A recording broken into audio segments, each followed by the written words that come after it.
एक दिन एक सेठ जी को अपनी संपत्ति के मूल्य निर्धारण की इच्छा हुई। लेखा अधिकारी को तुरंत बुलवाया गया। सेठ जी ने आदेश किया, मेरी संपूर्ण संपत्ति का मूल्य निर्धारण कर ब्यौरा दीजिए। यह कार्य अधिकतम 1 सप्ताह में हो जाना चाहिए। ठीक 1 सप्ताह बाद लेखा अधिकारी ब्यौरा लेकर सेठ जी की सेवा में उपस्थित हुआ। सेठ जी ने पूछा, कुल कितनी संपत्ति है? सेठ जी, मोटे तौर पर कहूँ तो आपकी 7 पीढ़ी बिना कुछ किए धरे आनंद से भोग सके इतनी संपदा है आपकी। लेखा अधिकारी ने कहा। लेखा अधिकारी के जाने के बाद सेठ जी चिंता में डूब गए। तो क्या मेरी 8वीं पीढ़ी भूखे मरेगी? वह रात दिन चिंता में रहने लगे। तनावग्रस्त रहते। भूख भाग चुकी थी। सेठानी जी से सेठ जी की यह हालत देखी नहीं जा रही थी। मन की स्थिरता और शांति का वास्ता देकर सेठानी ने सेठ जी को साधु संत के पास सत्संग में जाने को प्रेरित कर ही लिया। सेठ जी भी पहुंच गए एक सुप्रसिद्ध संत समागम में। एकांत में सेठ जी ने संत महात्मा से मिलकर अपनी समस्या का निदान जानना चाहा। महाराज जी, मेरे दुख का तो पार ही नहीं है। मेरी 8वीं पीढ़ी भूखी मर जाएगी। मेरे पास मात्र अपनी 7 पीढ़ी के लिए पर्याप्त हो इतनी ही संपत्ति है। कृपया कोई उपाय बताएं कि मेरे पास और संपत्ति आए और अगली पीढ़ियां भूखी ना मरे।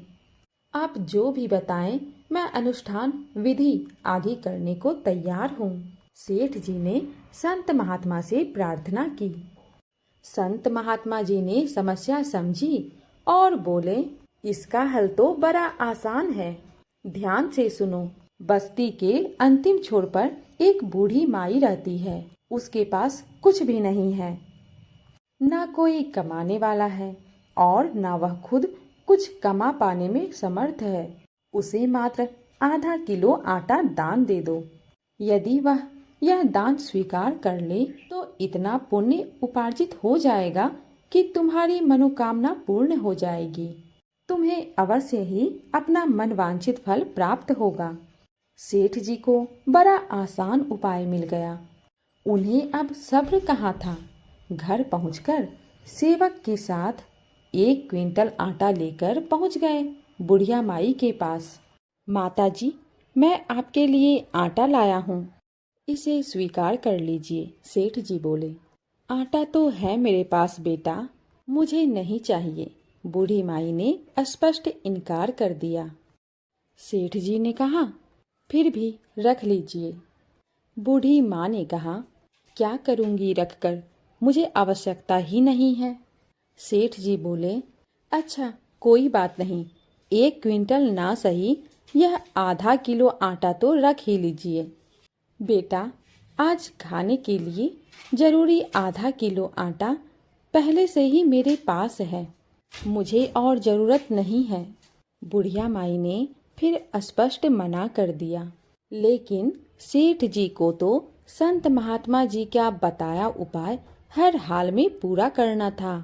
एक कोशिश और करते सेठ जी बोले, तो फिर इसे कल के लिए रख लीजिए। बूढ़ी माई ने कहा, बेटा, कल की चिंता मैं आज क्यों करूं? जैसे हमेशा प्रबंध होता आया है, कल के लिए भी कल ही प्रबंध हो जाएगा। इस बार भी बूढ़ी माई ने लेने से साफ इनकार कर दिया। सेठ जी की आंखें खुल चुकी थी।